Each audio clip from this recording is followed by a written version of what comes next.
Olá pessoal, nesta etapa vamos aprofundar um pouco mais o estudo da condução de calor.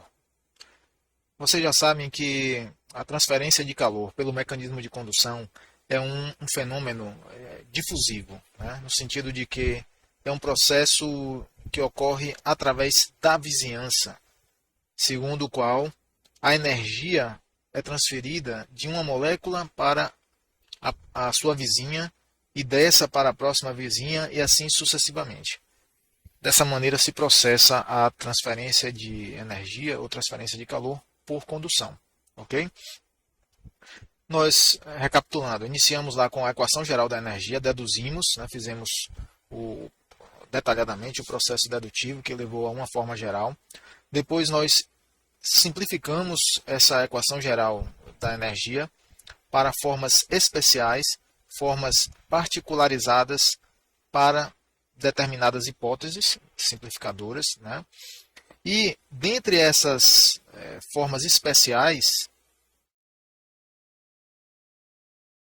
eu separei algumas aqui, tá? Nós temos aqui formas especiais da equação da energia.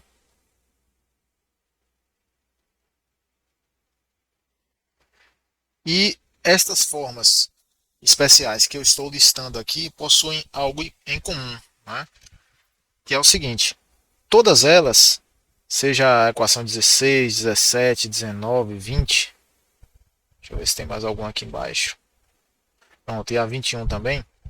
Todas elas têm em comum a hipótese de V igual a zero. Ou seja, na equação da energia está assumido que o meio material no interior do qual ocorre a transferência de calor está parado, está estagnado. Significa que a velocidade, o vetor velocidade em cada ponto é nulo. Tranquilo? É claro que nesta condição nós vamos ter ou um meio sólido ou um fluido que realmente está parado. E aí, a transferência de calor no interior deste material que está parado, está sem movimento, vai ocorrer por condução. Ok? Então é correto dizer, pessoal, que todas essas formas aqui da equação da energia são equações de condução, equações que descrevem a transferência de energia por condução. Tá? Seguindo aqui da 16, 17, 19, 20, 16 para diante, podemos dizer até que esse conjunto de equações aqui apresenta uma simplificação crescente. Né? Nós aplicamos hipóteses simplificadoras, né? Cada vez mais aqui a partir da equação 16, de maneira que o formato da equação, né, o tamanho da equação, fosse reduzido através da eliminação de termos ou de operações algébricas que levem a uma equação mais compacta. Né? Vou dar um exemplo para vocês. Qual é a diferença da 16 e 17? Vocês já devem ser capazes de identificar aqui. Né? Qual é a diferença?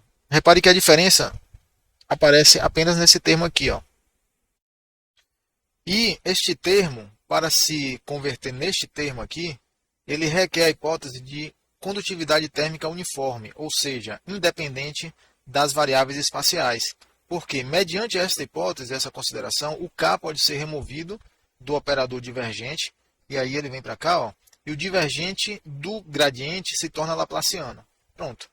Ou seja, 17 é igual, podemos dizer que é a equação 16 mais a hipótese de K uniforme. Entende? De 17 para 19, quais são as diferenças aqui? Simplesmente, ó, esse termo de geração volumétrica de energia está anulado. Né? Ele está considerado nulo.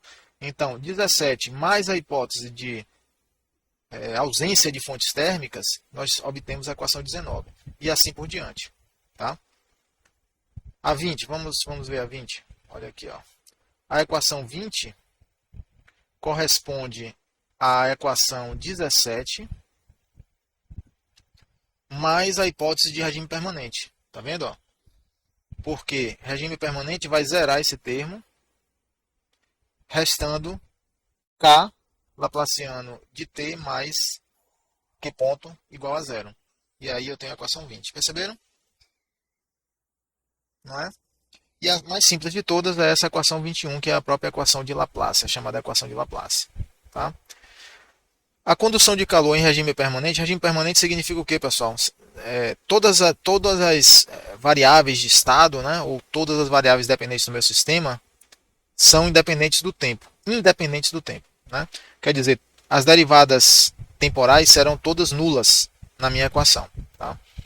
Portanto, a equação 16 é transiente, ela tem o termo aqui, ó, a derivada temporal. A 17 é transiente, a 19 é transiente, mas a 20 já é uma equação de regime permanente.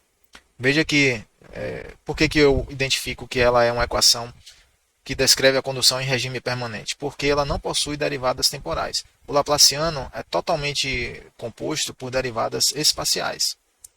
A equação de Laplace também é uma equação de regime permanente. Ela descreve a condução de calor em regime permanente. Então podemos dizer aqui, ó, que essas duas equações são equações de condução térmica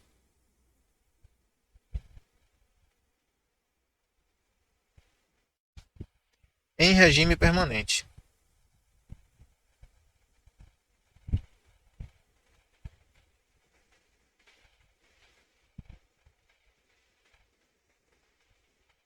Tranquilo?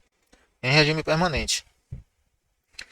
As demais, 16, 17 e 18, são equações que também descrevem a transferência de calor por condução, porém elas são mais completas, elas conseguem capturar variações temporais da temperatura.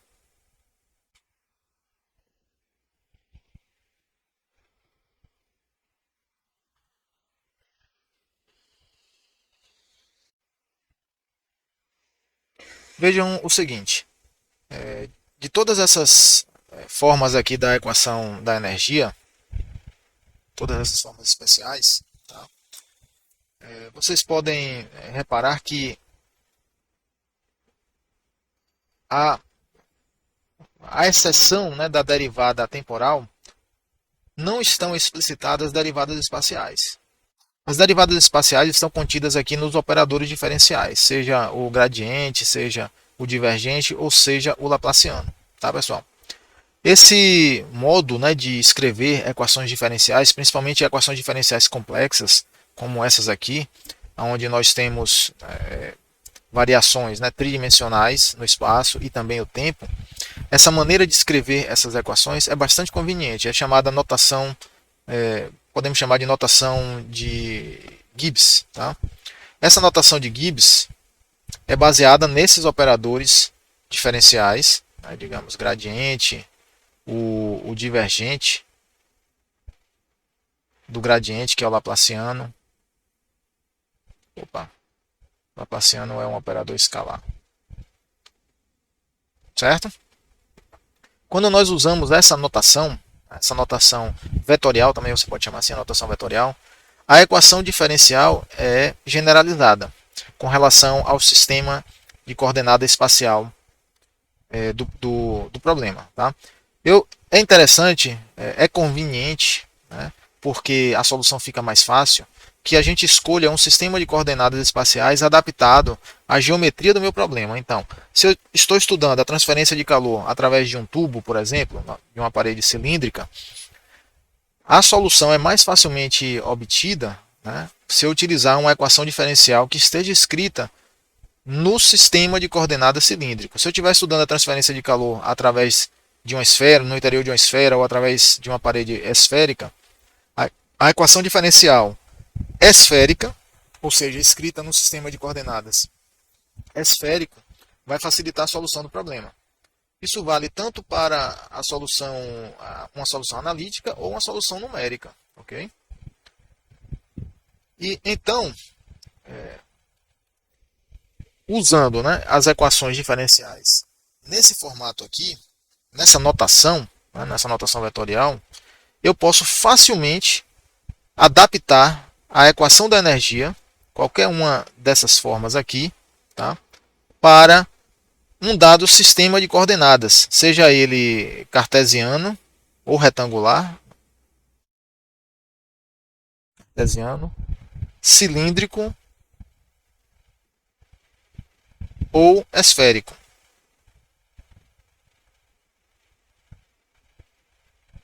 Ok? Esses dois sistemas aqui são chamados sistemas de coordenadas curvilíneos. Né? Por que curvilíneos? Porque eles possuem coordenadas espaciais que são medidas usando ângulos. No caso, o sistema cilíndrico ele possui um ângulo, né, uma coordenada angular, e o sistema esférico possui duas coordenadas angulares, né, ou duas coordenadas curvilíneas. Tá?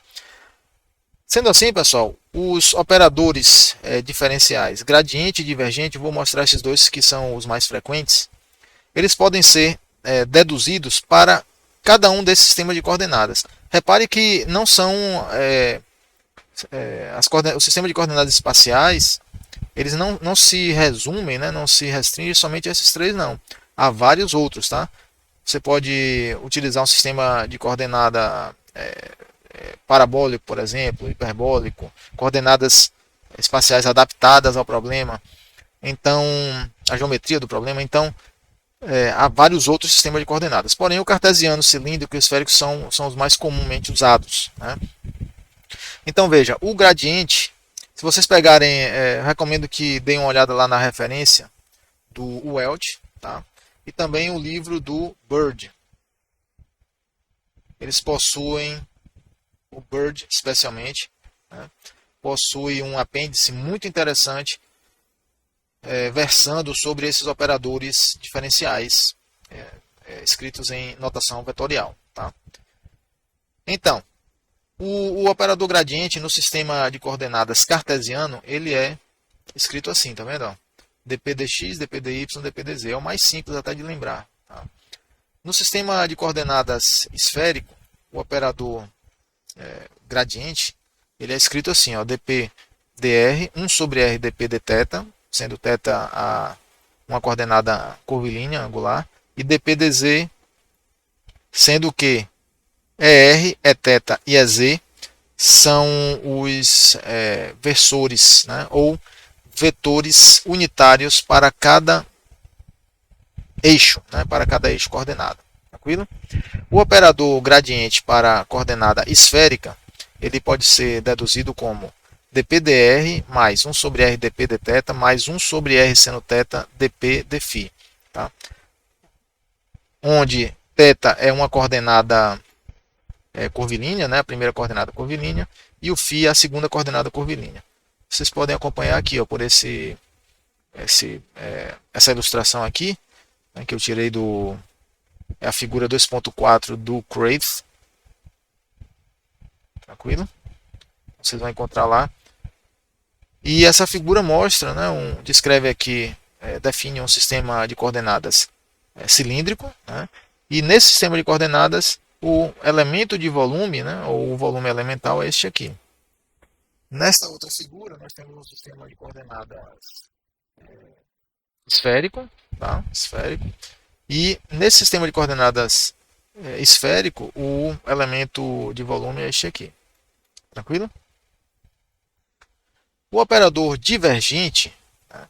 O divergente, você já vê aqui, ó, o V aqui pode ser entendido como uma velocidade, mas na verdade qualquer função, né, de XYZ, né, o tridimensional, ou de R θz, ou de R θ e φ, pode ser colocado aqui no lugar desse V. Tá?